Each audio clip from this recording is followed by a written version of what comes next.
విశ్వం ఎలా ప్రారంభమైంది అనడానికి మనకు సైన్స్ ఇచ్చే సమాధానం ఏంటంటే ప్రాథమిక పరమాణువు అంటే ప్రైమీవల్ ఆటమ్ అనే ఒక సింగిల్ పాయింట్ ఎక్స్ప్లోడ్ అయ్యి విశ్వం విస్తరించడం ఆరంభమైంది. ఈ ఎక్స్ప్లోజన్ ని బిగ్ బ్యాంగ్ అని ఇంగ్లీష్ లోను, మహావిస్ఫోటనం అని తెలుగులోను అంటారని మనకు తెలుసు.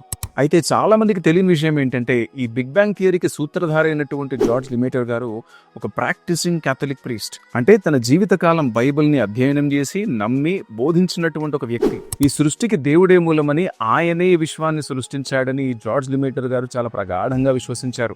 క్రైస్తవ విశ్వాసానికి మరియు ఆయన సైంటిఫిక్ మోడల్ కి మధ్య ఎలాంటి వైరుధ్యాన్ని ఆయన చూడట్లేదని చెప్పేవారు. ఏ బిగ్ బ్యాంగ్ థియరీని బట్టి అయితే బైబిల్లో మనకు కనబడుతున్నటువంటి సృష్టి క్రమము సైన్స్ కి వ్యతిరేకమని తప్పుడు ప్రచారం చేస్తున్నారు, ఆ బైబిల్ వ్యతిరేకులు తెలుసుకోవాల్సిన విషయం ఏంటంటే ఆ బిగ్ బ్యాంగ్ థియరీని ఫార్ములేట్ చేసిందే యేసుక్రీస్తును రక్షకుడిగా కొలిచి ఆయనను ప్రకటించినటువంటి ఒక వ్యక్తి.